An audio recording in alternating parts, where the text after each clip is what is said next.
Hey everybody, thanks for joining us. I'm gonna talk slow as we wait for everybody to get into our Zoom room here. I'm very excited that Lisa Picardo with us. Of course, she's with us. She's part of our team. We'll talk about that here in a second. And Chris Riley is our marketing director. So as everybody joins us, we're excited to talk to you guys about the shift in the market and how to be a leader, how to lead in this shifting market. What are some key points that we're going to raise, to bring up and talk about? One of the things I want to point out at the beginning, we'll also mention this as we go through the process. Please use the chat.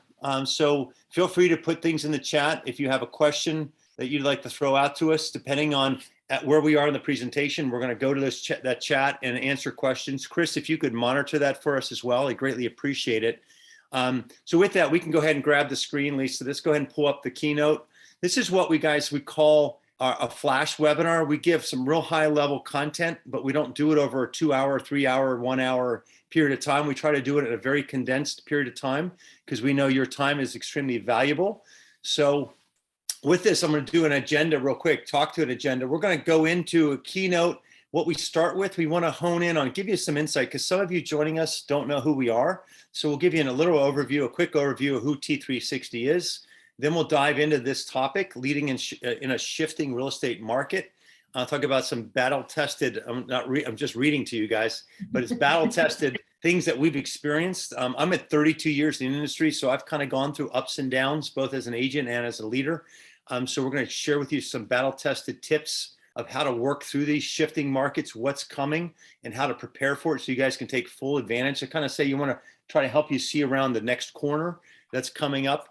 So we'll go through that. And then we're going to end the presentation talking about a program for leaders. These are team leaders, large teams, or brokerages that are looking to work on their business to create more efficiency, more profitability. We have a program that we've run for years. I've had hundreds of brokerages go through it. It's called our T3 Fellows program. And we'll discuss that, give you some insight on that, and give you some direction if you'd like to hear more about it. So with that, Lisa, good to see you. Lisa, it's been a busy day for us, hasn't it? I know it has. All right, let's jump right in and see what we have as we go through, give an overview of T360. So, when we think about T360, we are a consulting organization and we only operate within the white picket fence of residential real estate. And here's our leadership team. We have over 200 years of experience. We're founded by Stefan Swanpole, our CEO and president, Jack Miller. In Stefan, I love the background on Stefan. He used to run ERA International back in the 90s, so he has a tremendous real estate background. But as a teenager, he grew up, his dad was a diplomat. He was the national chess champion in South Africa. So he's a very strategic thinker. He was a multi-year national chess champion. So he actually led him into the speaking in the real estate space, running real estate companies, operations, and then moving in and running T3, starting in and running T360. So that's our founder and our background. A tremendous amount of a team here. We have 6 different areas, divisions that we support people within our space that we're going to highlight for you guys, and what the 6 areas are in the form of brokerage, technology. We also dive into merger and acquisitions. You can go ahead and move it, Lisa, to the next screen here. I think this is the one that comes up and gives us some the competencies. Yeah. So we have the brokerage consulting division. That's the one that Lisa and I operate and work in and support brokerages and large teams.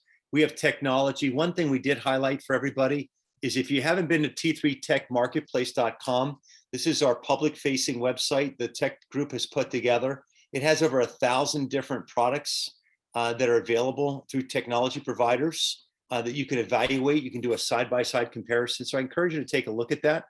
Merger and acquisitions is a group that we support. Merger and acquisitions, talent and hiring. We place about 60 to 70 management to C-level executives in our space every year. Kelly White runs that. Accounting systems, back office accounting, very important to our efficiency and profitability side of the equation. So that's something that we have Jonathan Peterson that's helped support us in there. And we have the events. So Darlene Lyons, who runs our events group, we run events for some of the largest organizations. We're talking about 10, 12,000 down to some real small groups for intimate, high level meetings, things like that. So that's our events group. There's us. Oh my God. And there we are. And there we go. Good. All right, guys, let's get to the meat. All right, we got something to chat soon, something to Q&A too. So Chris, you can monitor that and throw it out when the time is appropriate. So one thing I want to start with, and Lisa, we can kind of just go back and forth on this, see if you have any insight, feel free. But when we look at the stages of real estate, if we look back over the course of 100 plus years, there are phases that the real estate market goes in. All right. And you see them right here. You have the recessionary time, you have the recovery, number one. Let's start with recovery. You have the recovery time, you move into the expansion phase. And frankly, we've been going through an expansion phase for a long time, very long time. The typical 4 stages, if you think of the whole timeline, it's typically anywhere from 16 to 18 years. That's a whole timeline of these four phases fall within that window historically. Expansion is typically your largest timeline. We've just gone through a tremendous expansion timeline. Then you move into what's called hyper supply. So then we find the point where when we get to the end of expansion phase, the market starts to shift like we're seeing now. So unit counts coming down, but what you see is appreciation. You still see appreciation. There's still a high demand for homes and the values, but it's not as much as it was before. Right? If you look statistically, we heard nationally that across the United States, we had a 20% reduction in units in June year over year. So June of 2021 compared to 2022 was down 20% in units, sold units. That's a huge decrease. Also, Fannie Mae, the prediction right now from Fannie Mae for next year is a 13.2% reduction in units and sales units versus what we had this past year. It's going to get somewhere though in the level of, so one of the things you're going to hear us say in a minute is don't panic, all right? Because we're going to get to that 13.2%, whatever that's going to equate to, whether it's 13 or 15 or 18 or 10, whatever the number ends up being, it's going to place somewhere close to 2018, 2019 sales units.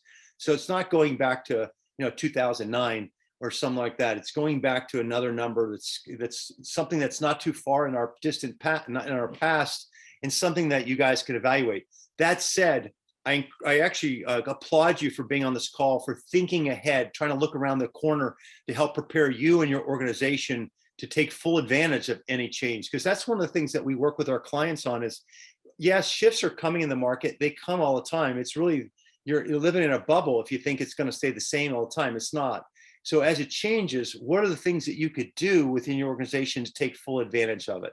So the expansion phase is ended. We're moving now into the hyper supply. We've got our units down, our prices are coming up. The next shoe to drop is prices. Prices will come off. All right. And when prices come off, just because of affordability, we have also, they're talking about another potentially 1% increase from the Fed, the lending rate.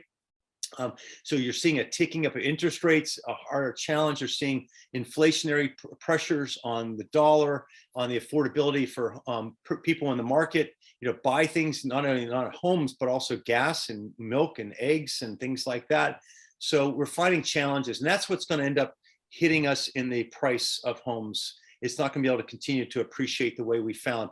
I know there is a little asterisk that we put there in our research and our trends report that we do.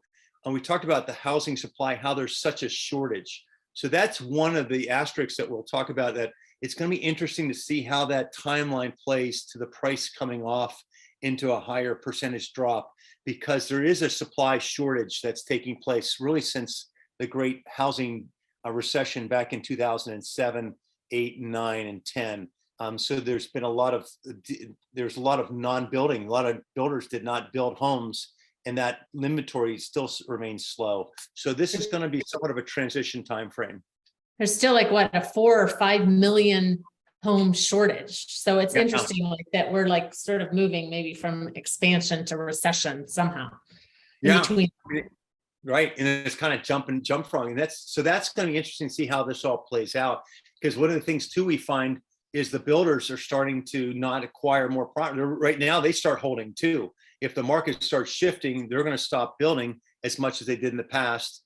And that's going to add to the challenges there. So we are seeing a shortage in units, say shortage in housing, but it's playing into right now the shift in the market. Hyper supply, just for theory, hyper supply is when what happens in that shift takes place is you have a lot of people who have been kind of straddling the fence. These are sellers who, maybe 2 years, 3 years, 1 year. They have some flexibility on when they have to sell, and they're trying to pick the height of the market. And so they kind of play, it's like a 401k, or they're like, you know what, everybody looks at it every day as it goes up, but when it goes down, you stop looking at it, right? It's like the stock market, you're all involved until it starts going off. So what happens in that hyper supply shift is people who are on the fence and they're a 2 year, 3 year window. They're like, oh my gosh, I'm missing the window. I need to get my house on the market. And that's what's happening right now. You're getting a lot of homes coming on the market to try to take advantage of this high appreciation that's taking place. So you're seeing more and more units coming on. You're seeing longer days on market. And that's the transition that you're seeing here. And after you get that run up of homes, what ends up happening is you have the normal supply of people that need to move physically from one place or another, but they're in a downward market now. It's moving into a recessionary market. In the recessionary market, this is the good news here for everybody, is recessionary markets last typically 1 to 2 years. That's the shortest timeline of the 16, 18 year timeline is typically the shortest time. So what's the currently stage? As I just shared, and we kind of talked through it, we're transitioning from that growth phase, hyper supply, and then quickly moving into recession. That's how we're moving. That's where we're going. So let's get into some battle tested tips and talk about what are some things that you guys can do and be prepared. I know many of you are already starting to do these things, but let's talk about what are some things you can do to help support your organization. So get creative, close transactions. This is like, before, what was interesting is everything on this is lease up, transactions were closing every six days. I mean, not closing, but they're going to contract in hours and things like that. So that's one thing that's going to happen is you have to be very creative on how to close transactions. You got to get back into, helping to sell houses and how to get the seller's mind wrapped around pricing it effectively. And one of the things that we heard last week, and you probably all saw it on the news, is that the fallout rate, the national fallout rate is up to about 15%, right? So what can you do to help reduce your fallout rate? And hopefully you're all measuring your fallout rate. That's a great point. I'm glad you brought it up because anytime you guys, so fallout rate is from your written and accepted offers. These are offers that were, everybody signed on, cross the T's, dot the I's. And then now they're going through the inspection phase, depending on your jurisdiction. That's what typically happens. So they should be turned into the broker of record. You should be tracking those written accepted offers and then your closed units. And when you see the disparity, the difference, that's what's known as a fallout rate. And when you get into the double digits, 13% as a benchmark is red. When you get above 13, and as Lisa just stated, the national fallout rate right now is 15%. So it is on the high side. And that is so different from what we've seen over the last many years because the market was so hot. And, buyers, if they didn't buy that house, what happened? Tomorrow it's actually, they have to pay more money for it. So that's why a lot of deals stayed together. So make sure you track your fallout rates. Those of you guys have multiple offices, multiple regions, compare them against each other. Have that as one of those key performance indicators you want to track. All right, so lead with listing. Listings is the name of the game. This is where you come back into really being proactive in the market, be really helpful to your agents in getting the market, set price expectations. Here we come back. We call it TLC, your troubled listing caravan. All right, you guys haven't heard it. You have to dust off some of this stuff, bring it back out. So in the trouble listing caravan, this is one of the things as a setup for those of you guys don't have this or moving into this, need some insight. Everybody knows what we're talking about here. But one thing that we did is our window. I would encourage you to pick a window of time that at that window, then becomes something that you need to be, that it's troubled and you need to spend some energy and time on it as we change this the market's changing. The time frame that I would suggest is 30 days. So at 30 days, if a home isn't under contract, then there's something going on, and it's probably price. Most effectively, it's always price. That's the number one reason. Right? So, because if the condition's off, well, lower the price, and then get somebody over it. So it's price. So that's the 30-day window, and I'd have people focused on at 30 days. Hey, let's roll those homes into the trouble listing caravan. And if you want to get them evaluated and do it like once a month or once every 2 weeks, depending on the inventory that grows, you're gonna have to do this more frequently.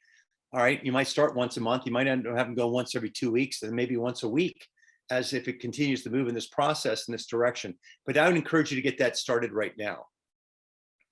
Generate fresh reports for listings, comparable sales. Yeah, you want to keep everything updated, set clear pricing expectations. This is one of the most important things here. We've got to get the seller's mind wrapped around the fact that the market has changed and it has shifted. So to Lisa's point earlier, I would pull articles in because, you know, they hear you, but they're probably going to discount some of what you say. So you might want to pull in some articles, some other things that are in the print, the media that say, hey, the market's changed, fallout's gone up to 15%, time on market's longer, prices are, you know, coming down a little bit. Whatever that information is, utilize that to help support your dialogue, your discussion with sellers. If your current listing, these are discussions you should have today. If they're current new listings, you want to have these discussions earlier. And you also want to position it saying, in 30 days, if the home isn't under contract, we're going to have to come back and talk about repositioning your listing. So already preempt that discussion, lay that out, because we used to say we haven't found the right price. All right. And if we haven't found the right price, we need to reposition it. All right. Make quick price adjustments. This is kind of what we've been talking about. Analyze market comparables, showing activity and listing inquiries, right? These are all, you have to provide this documentation, this input and these facts to your agents on an ongoing basis. So I would give this information to them on an ongoing basis of how, two things. One is give them market stats, the general market, how it's performing, but also share your statistics, how you're performing, list price, sales price, days on market. Those are some easy ones that you should be giving to them on an ongoing basis so they can utilize this or become those talking points. Hey, the general market is at this, but we perform at this level. We perform better. We have a higher list price, sales price. Our days on market, we sell homes in 8 days faster, things like that. There is something else. I'm going to take this. I'm going to go on a little tangent for about 2 minutes. Give me some leeway here, guys, because this is one thing I found to be very effective in a market like this. And it was a report we put together, and I called it the 30, 60, 90-day report. And it's where you evaluate your current listing inventory. I'm not talking about the market. I'm talking about your current listing inventory. And of your current listings, how many of them sold? If you look back over 12 months, how many sold in the last 30 days? What percentage? What was the percentage of listings that sold? What was their list price, sales price, and what was their average days on market? So there's 3 different areas for you to fill in under 30 days, 30 to 90 days, and then over 90 days. And when you fill in those areas, what you'll find is you're going to find probably about, we used to have about 20-some%, 26, 27% selling under 30 days. And then we had a good chunk, 40-some%, high 40s, maybe 50. So we're getting about 80% of our listings sold in under 90 days. And then above 90, you had the rest of that percentage, that 20, 25, whatever the percentage is. But what really became really helpful in a changing market like this is when you got into the list price, sales price, and the days on market. So in that first under 30 days, list price, sales price was typically right at 100%, 99. It was a really high number, 98, with the changing market. So it's going to change. I know right now, some of you guys are thinking, well, now it's 103%. Well, that's going to change. So under 30 days, that will change. And then the days on market typically was about 13 days, 13, 15 days. So pretty fast. And then when you go to the 31 to 90 day window, that list price, sales price dropped to 92%, 93%. So there's a 6, 7, 8% drop in that timeline of being on the market longer. And the days on market now just jumped up to about 56 to 58 days. Now we're about 2 months on the market. So we have carrying costs. See where I'm going with this? So now that seller's got to carry those costs. They got to open the door and shut the door. They got to clean the house, all those things, right? And then over 90 days, this is the real winner. Over 90 days, list price, sales price dropped in the 80s, and the days on market, guys, it dropped down into the days on market were at 6+ months, right? So they're 180+ days. So what I would do to you, everybody on this call, is get into that. If you could put something like that together, I would encourage you to do that. And then kind of one of the things in front of the client is you talk about today, we're in August, right? So we're in the 8th day of the month. If we added 6 months to this, or 6 days on the month, that's 14. We're in February, all right? You're shoveling snow and you're still having the home on the market. So this is the kind of visual you want to give people and get them encouraged to really get their mind around the fact they need to reposition, all right?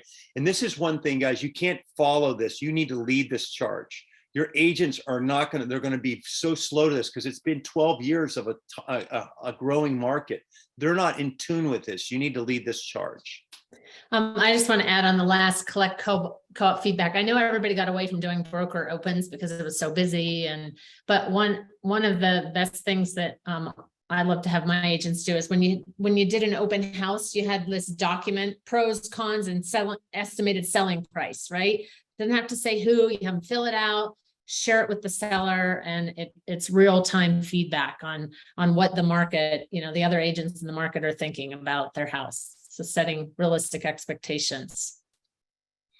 So getting price condition feedback quickly. This is, we're beating this drum quite real hard, as you guys can see here. You know, part of this too is, I know we're talking about the pricing and listings, pricing, but you need to be really strong on the listing side too. Very proactive, SOI, primary markets, things like that. Utilize unsold listings, get feedback, tour unsold listings, get price right. All this stuff I talked about with the tours, the trouble listing caravan. Yep, you want to be all over that. Red light, new expenses. So this is something we're pivoting now from the list side, business side, and we're moving in the operations discussion point now. I'm moving into a different bucket. Lisa and I are going to say in this, really want to assess your cash flow and be resourceful, because one of the things, there's two things, one for your own personal success. And the second is for the opportunities that's going to come. All right. And opportunities are in a changing market. There's a lot of people who aren't on this call, who aren't paying attention, who think it's going to change another 4 to 6 months and everything's going to be fine. And what happened is they're going to run into a serious wall here in 4 to 6 months, because all the reserves are going to dry up, their expenses are staying higher, going higher, and they're not paying attention to what's happening. And then it becomes opportunity for you that you can actually fold these companies, these organizations in.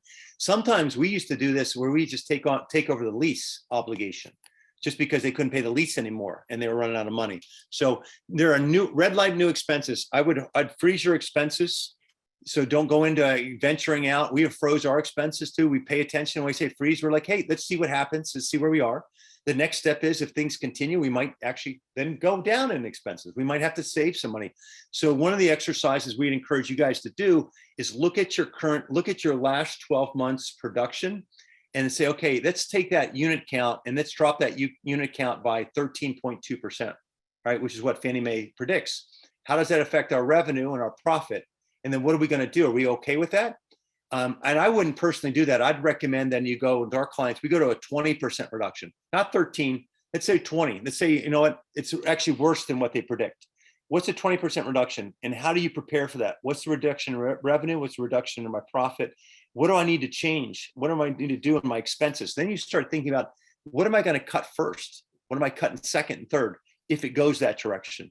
And then the other exercise, and this will scare you, might give you some heart palpitations, and we do this with our alumni group, is drop the units 50%. So do a 50% cut. Let's really go crazy and say, okay, let's say the market completely goes down. And I'm not saying it's going down. I'm just sharing an exercise that you go through, because what you do in this exercise is it's battle testing, your environment and your expenses. You say, okay, if we drop 50% in units, I really need to do this. And that helps you in the prioritizing in thinking about, all right, what would I cut first? What would I cut second? Things like that. So that's where you can red light and understand this. Review software, advertising, other contracts and leases. This is where you really want to get nitty and gritty. That's that 50% exercise. I really want to look at everything and see where I can cut and save some money. Look for renewal dates and terms. Be ready to renegotiate these if cash flow gets tight. So this is where you're preparing. You're getting ready. All right. The goal and the hope is that it doesn't go there, but realistically, hope is not a strategy. You want to strategically plan and be ready for this, right? There are always opportunities in market downturn. I mentioned that earlier. Can you acquire, fold in, tuck in, right? And sometimes they just come from, can you take over this debt obligation? I can't keep up with this. So these are opportunities. That said, it'd be a great time to start reaching out to merger and acquisition opportunities in the market, and touching base, trying a connection. You don't want to be chasing ambulances. And when something really hits the fan, because then they're not going to really want to talk to you as much as maybe if you start creating a relationship or building even more on the rapport you might already have. And we do have a division that handles this, and there is so much activity right now in both buying and selling. So look around. Well, and sometimes in that buying and selling, you could get into the point, a lot of acquisitions now where you can keep a percentage ownership. So if you wanted, you're ready to hang them up, you want to keep working, but maybe you want an equity partner or someone to come in and have a big chunk where you get a cash payout, that's something to consider. So let us know. We can help you in that. Step up, lead well. This is leadership. Don't spend more time with less experienced agents. So this is the idea of thinking that some of your agents that are lower commission, meaning you make more commission dollars, depending on your model. Everyone on this call is different models. We get that. But if whatever you're looking at your world, in your universe, if you have agents out there you make more money on and they're less productive and they're not doing so well, think about strategies and systems of how you can create more energy and more success for them. Protect against secret agents. This is where I kind of lean on Lisa here. I'm trying to get clarity on secret agents. I know secret agents. Well, I think it's agents that are just, staying to themselves, and they're, not saying what's going on, what deals they're doing. I mean, they're just really kind of, keeping business to themselves, or maybe even getting listings that they don't want to share. Just that, I think. And then I think the top agents that could use a break. I mean, as you all know, there's been so much burnout in the last couple of years. And so one of the things I think would be a good strategy is if you have like transaction coordinators or listing coordinators or people who have less work to do right now, maybe offer them to support a top agent and doing some data entry, or helping them, teach them how to use a software program that maybe the engagement rate is low on, or something like that. Yep. Don't panic. That's right. And don't panic. And that's one thing, because you're the leader. The lead dog has the best view. That's a fact. And in that too, as a leader, don't panic. You got to this is why you're on this call. You want to make sure you get your ducks in a row and you're prepared for whatever's coming. Stay visible. Share relevant knowledge and facts with the public, also with your agents. This is one of the things I mentioned earlier. You want to have those statistics. You want to constantly talk about statistics, give them insight. That shows your agents, it helps them through the panic comment. They're not going to panic or be in a panic state if you keep giving them information. Provide information to them. Let them know that you're not staying in the dark and just hoping and praying things stop or it doesn't go that direction. No, you're keeping an eye out, and you're keeping in the forefront of what could happen, what direction things are going in. You're keeping them informed. And hey, whatever it is, right? Whatever happens in the market, it is. And then how do you guys get on that front end of that wave where you take full advantage of whatever market condition is, whatever unit count it is, things like that, right? Show that sales are still happening. Yep, of course. No matter, I'll go back to 2007, 2008. Sales were still happening. It's just with the number went way down from where it was before. But you can still capitalize on that market. Just be ready. Promote open houses, new listings, sales vigorously. This is where you got to go back, bring that old playbook back about putting homes on the market, understanding they might be on the market for 2, 3, 4 months, even longer. What's the strategy? What are we going to do? How are we going to promote them? How are you going to differentiate yourself from your competitors in the form of marketing it, like open houses, things like that? A lot of people got away from a lot of these things because homes were selling so fast. We need to pull that back out. Consider your busiest agents who have been nonstop in the high velocity market for the last 2 years. So think about them. How can you help? Rapper and Lisa just alluded to that earlier. There could be agents in your office that could support them, help them. Also, you can coach them to, hey, take a breath, take some deep breaths. Let's go after hard your sphere of influence. Let's look at a primary market. Let's do strategically some things that we can do for your business. Ultimately, though, take a breath and enjoy some of this. Enjoy where we are with what we have. Coach them to take a well-earned vacation. There it is right there. And encourage agents to come back refreshed and ready to go back. So that's exactly right. All right. And then step up and lead well. If you have agents that have only worked in one type of economy, which is quite a few of the agents in your companies, I'm sure, know that this is time. Now's the time to spend more time with them and see how you can help them.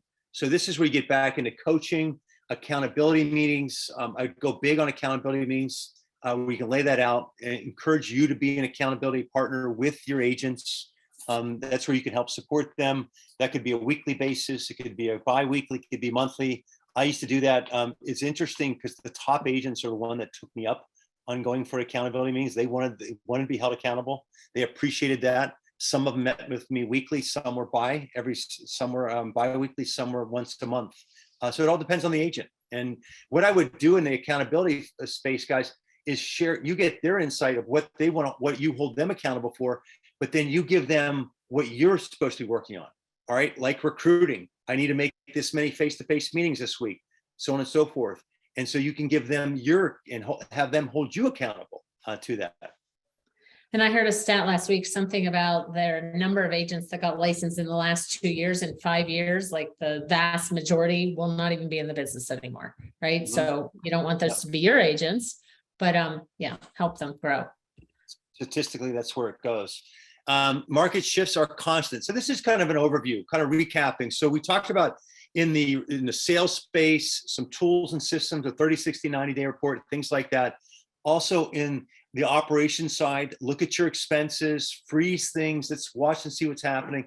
Look at your leases, look at everything that you're spending money on, take a deep dive, do the exercise, 20% reduction in units, and then just, not to scare you, maybe to scare you, do a 50% reduction. And what does that look like? What are you going to do first, second, and third? These are great exercises for you to work through. So you'll be prepared and you're ready. And you've already, frankly, wrapped your mind around this exercise and what that potential could come.